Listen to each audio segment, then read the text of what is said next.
Hello and welcome to Rajya Sabha Television. You're watching The Big Picture with me, Frank Pereira. India and the United States will start a new 2x2 ministerial dialogue to enhance peace and stability across the Indo-Pacific region. The White House said this in an official release on Tuesday. This was decided after US President Donald Trump spoke with Prime Minister Narendra Modi on Monday to greet him on the eve of India's Independence Day. According to reports, the two ministers in the new 2x2 dialogue will be External Affairs Minister Sushma Swaraj and Defence Minister Arun Jaitley from India's end, and their US counterparts Rex Tillerson and James Mattis.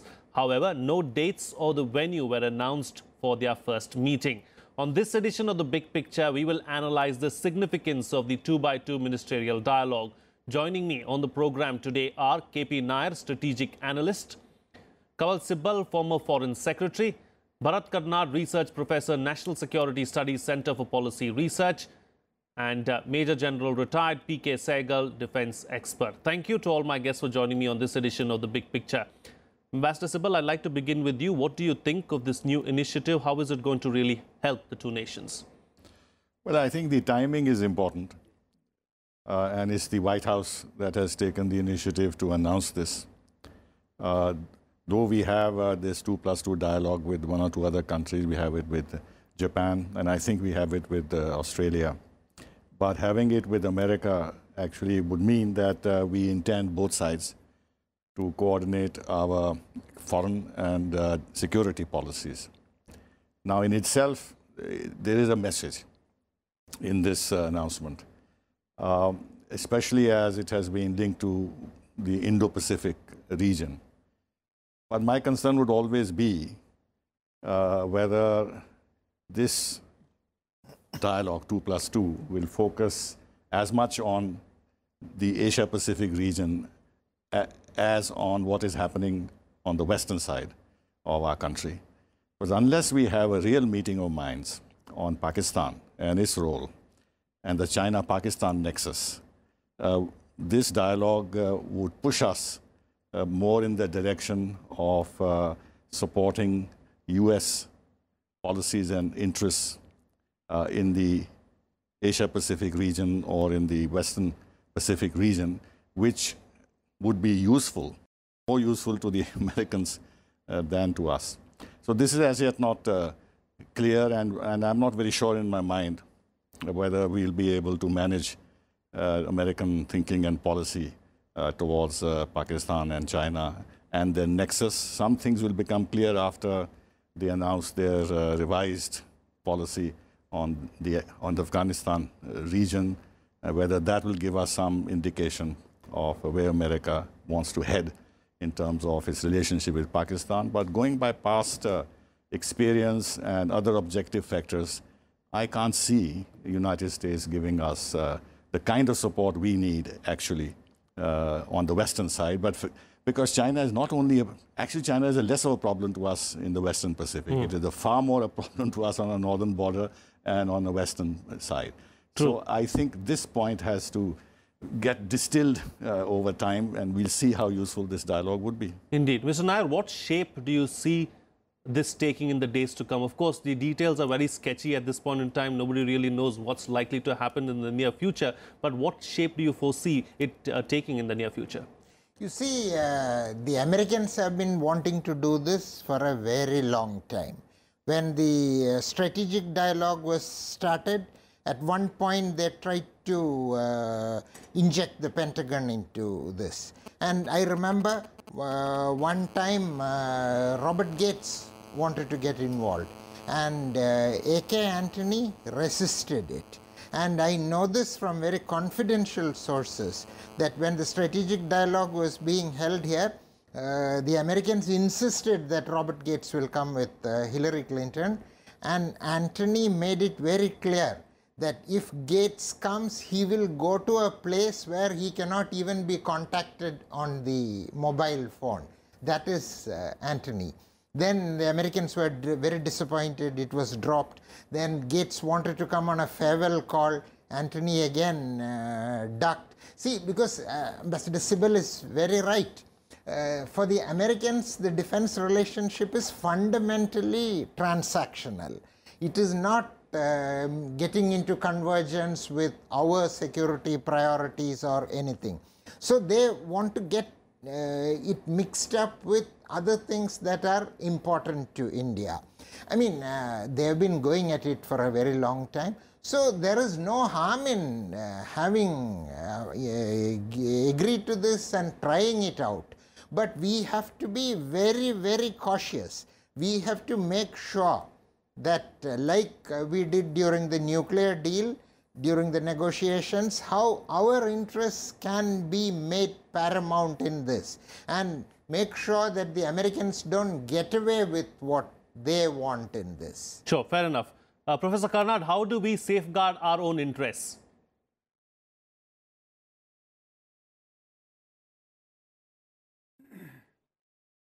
Well, look, the problem really is that there's never been a dearth of instruments and all kinds of fora that we have between the United States at all levels. It's just that nothing gets transacted for the very simple reason that, for one thing, the Indian bureaucratic functioning is such that, for instance, no military-to-military links are allowed on their own. There's always the MEA and somebody is interjecting, and they are the ones who are trying to preside over the relations. They are the ones who decide how much gets and who goes where, etc. For instance, there is, we all know that there is this two in, two out kind of standard that is maintained for the military, which is that you can have 2 visits by the Americans and then 2 visits here by the Americans and 2 visits by Indians to Washington or whatever. It's a kind of metric that really defeats the entire purpose of building up a relationship. So it has spawned a lot of frustration at the American end, and also, may I say, at the Indian military end. But that said, because there is no larger vision driving, at least from the Indian end, no larger vision driving the interaction, the strategic relationship has stalled. And I don't think that the new 2 into 2, whatever the thing we are talking about, with Jetli and Sushma Swaraj climbing on to the bandwagon, is going to help us. The other thing is precisely what the problem is. Our fixation, in some sense, with Pakistan defeats the larger strategic game, which is China. Now, are we or are we not, going to deal with China? By ourselves, we'll not be able to deal with it because China is just too big, too powerful. And yes, the US would like to drag us into their own little game in the Indo-Pacific or whatever it is. But then how much do we get tethered at our end with the concerns with Pakistan? Sure. The China-Pakistan nexus is a concern, but it is something that we need to begin to strategically assess in realistic terms. And that I don't think we have done to the extent where we know what practically is involved in real terms on the ground. So all these things are up in the air. Nothing is really, you can talk about 2 into 2 and this, that, and the other. As I said, we have not had any dearth of these forums. It's just that nothing has really progressed very much. Sure. I doubt very much whether Mattis meeting with Arun Jaitley, the acting defense minister, or Tillerson with Sushma Swaraj is going to break through the bureaucratic logjam that is there, procedural logjam. Okay, fair enough. That is there. Right. General Sehgal, I'd like to bring you into the picture now. Is it nothing other than symbolism then? I mean, isn't there anything significant about this announcement? As per my perception, this announcement is absolutely and totally significant. I totally agree with Kapil by saying... Mr. Kanwal Sibal. Kanwal Sibal, the timing is very, very important. Taking place on our Independence Day, that too on the initiative of the American side, we have come a long way. We are very confident of ourselves as to what we want and where we want to go. Gone are the days where the Americans could use us wholly, solely to their advantage. Now we sharp enough, clever enough to ensure that we use the Americans to our advantage as much as they would like to do, use us for their advantage. We want a certain amount of space as far as the Indo or as far as the AFPAC region is concerned. We want to have a role in the Indian Ocean region as well as certain interest in the Asia Pacific region, because 50% of our trade comes from there, and guarding the sea lines of communication of ours is as critical as that of China and as that of America and elsewhere. How serious are the Americans to better our goals as far as these regions are concerned? That will be seen over a period of time. Okay. Initially, to come to the conclusion that they're going to use us, it's a win-win situation for them and not win-win situation for us. I think it will not be to our advantage if we go with that mindset. Okay. Okay. Fair enough. You know, Ambassador Sibal, you spoke about how this is not something new. There are similar kind of agreements, arrangements, or whatever you want to call it, with other nations as well. What has been the success story thus far as these kind of agreements are concerned? Well, those agreements are not very important because those countries don't play such a vital But I think the Americans have a similar kind of an agreement with Japan. Yes, they do. That's very important because Japan is their ally. Yes. And the Japan-China relationship is very fraught. And the United States can be pulled into a conflict. There is the North Korean issue, which impinges on China, on U.S.-Japan relationship. China-Japan relationship impinges on U.S. responsibilities in the region. So they have to make sure that they remain on the same wavelength all the time. But in our case, such considerations are not there. Now, in the case of the United States, a couple of things I want to say. One is that we can have this 2+2, but the success of the 2+2 will also depend on much greater coordination between the Indian Defense Ministry and the Ministry of External Affairs. I mean, this has been said time and again, that there is a very insufficient coordination between these two ministries. And as was pointed out earlier in a different context, it's the bureaucracies who have actually to put their heads together and come on the same wavelength. At the political level, it cannot happen because they can't independently think of initiatives and policies unless it's buttressed by proper bureaucratic works. So the bureaucracies have to work together in order to make this 2+2 a success. Secondly, the US strategic goals and their policies are much clearer on the sea. We've been having these exercises, naval exercises with the Americans for a long time, and they have been growing. The most recent one being the Malabar exercise. Malabar exercise, Japan has got included. They have been growing in complexity. So we know the hand the Americans want to play, and there is advantage to us in this, and that's why after Mr.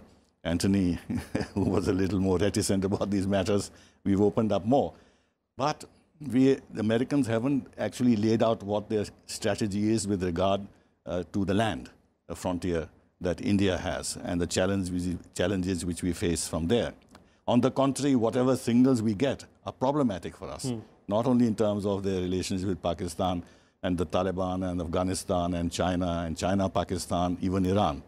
So if you're going to have a broad strategic dialogue which brings in external affairs and the defense ministry on both sides, we have to necessarily build a consensus on the larger picture that confronts both countries. The United States can't say, give me a free hand to do what I want in the area west to us, because they have different interests and they are at times not in convergence with ours.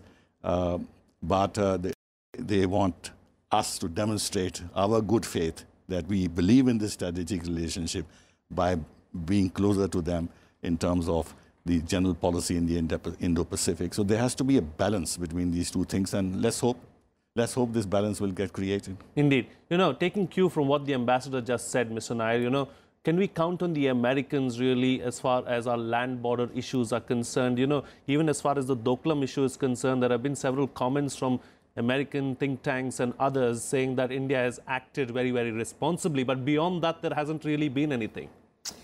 I think we overestimate American concerns about our land border issues, as you put it.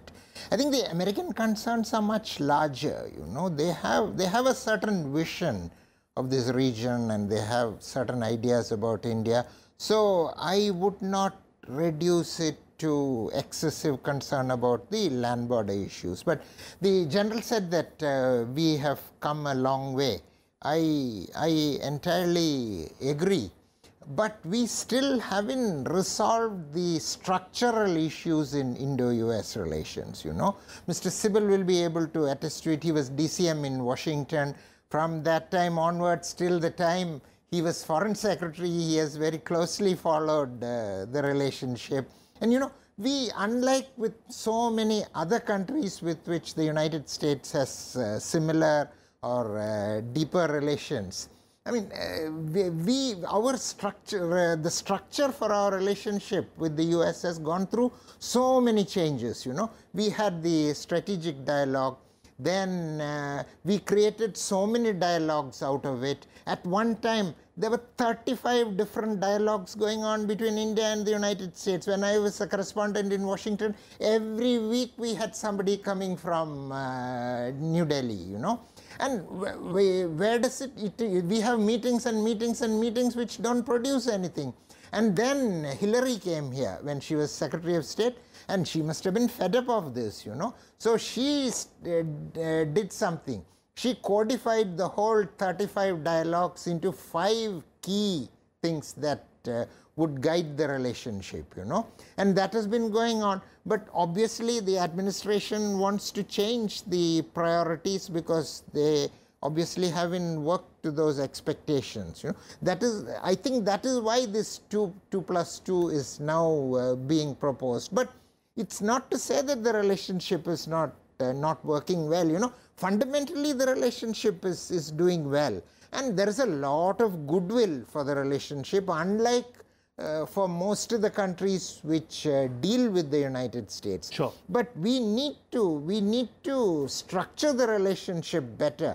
But I'm not sure if the 2+2 dialogue is the heading answer. in that direction. Fair enough. You know, Professor Karnad, has a lot of talk about, you know, strategic partnership, strategic dialogue, and you know there was hope that India's ties with the United States would lead to strategic partnership. Are we headed in that direction?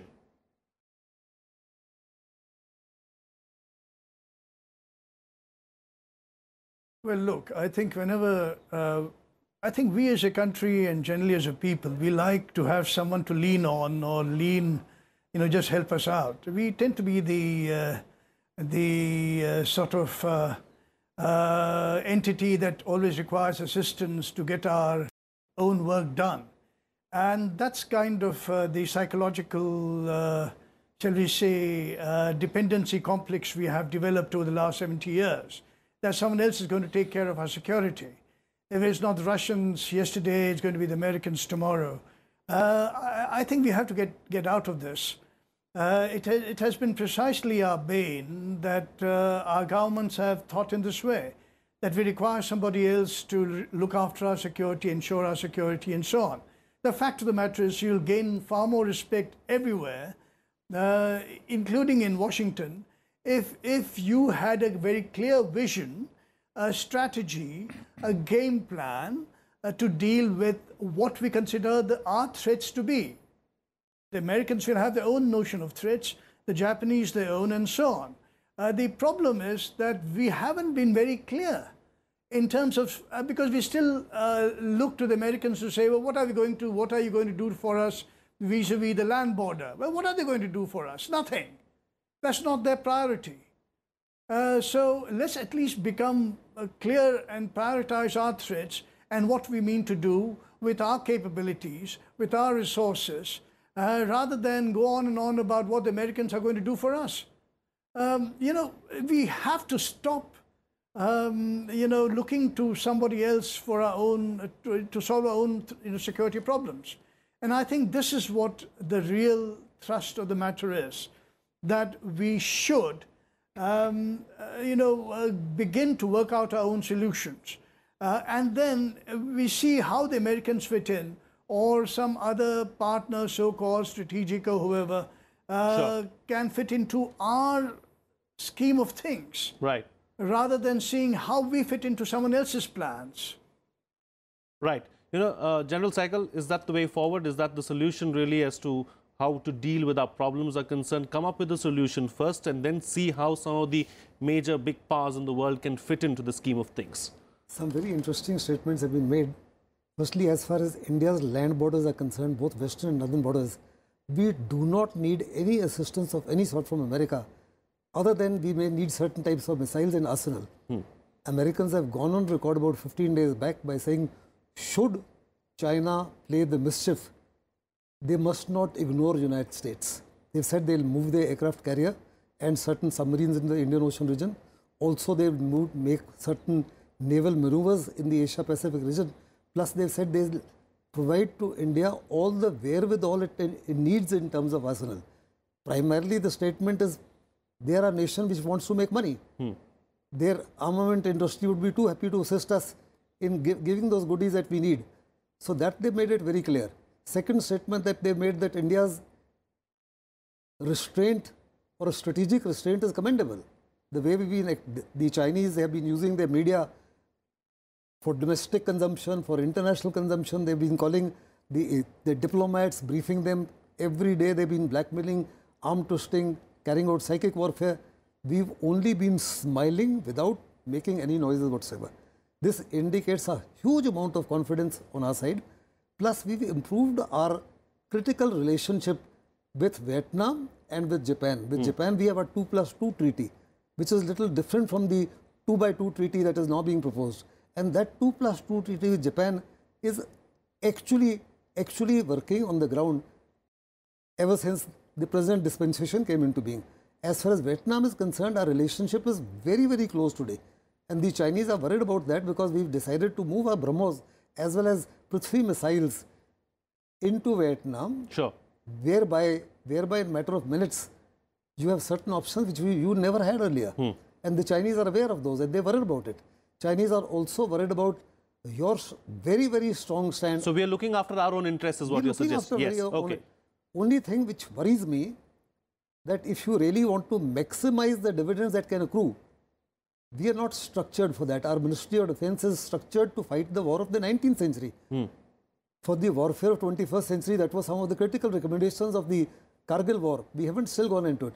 We still don't have the integrated theatre command. There's nothing known as the integration and jointness within our armed forces. And that is a worrying fact. And that's a worrying fact. Now, how do you talk about integration between us and the Americans, or integration between us and the others, when there is no integration and jointness within your own? Sure. Even our bureaucracy is not conditioned for such adventurism. Okay, fair enough.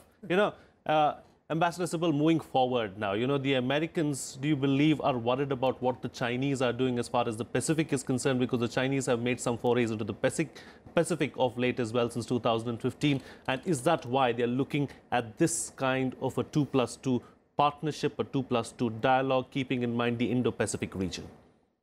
Well, a few comments I'd like to make. First of all, there's a lot of uncertainty about where America is headed, where Trump is headed. So we cannot be 100% confident that the initiatives that are being taken at this point in time will be sustained.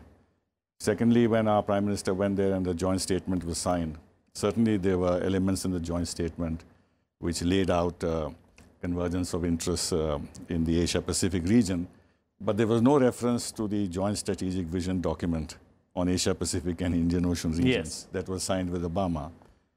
So what importance should we give to this omission? I don't know. But in terms of a conceptual framework that had been devised earlier with Obama, that element was missing in this new relationship that the Trump administration wants to build with us.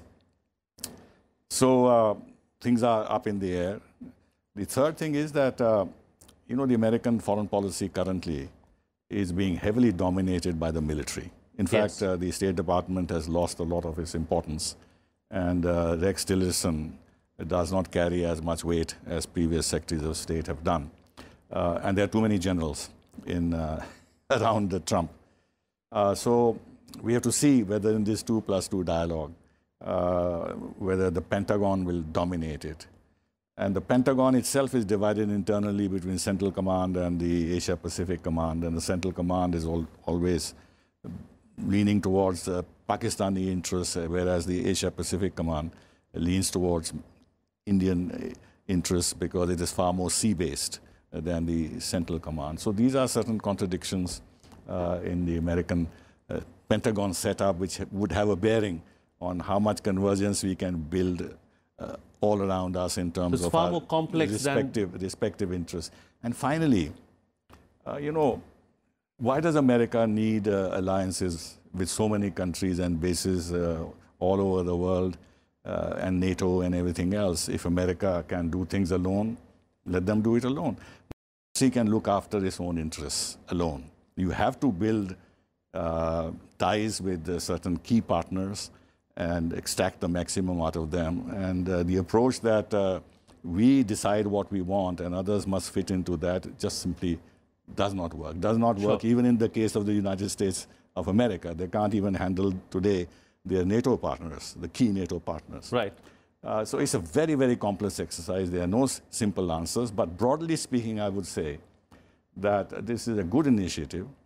And it should be sustained and it should be deepened because we need it at this point in time with one small caveat that the impression should not get around that the India and US are building a kind of an alliance against this China-Russia alliance because China and Russia are coming very close. Yeah. We have to keep in mind the importance of our relationship with Russia, and to see how now we can develop our ties with the United States and maintain our lines open with Russia and not allow any mixed signals to go to the Russians that we are now driving ourselves too much in the American camp. And this will then raise further questions about BRICS and everything else. Right. But that's a different issue altogether. Sure, indeed. It's so very well summed up by you, the entire issue. So I'm going to wrap the show on that because I'm completely out of time as well. It's a balancing act really as far as India is concerned, and that's what we need to keep in mind going forward. I'd like to thank all my guests, KP Nayar, Kanwal Sibal, Bharat, Karnad and PK Sehgal for joining me on the program and putting things into perspective for us. That's all the time we have today. See you again next time.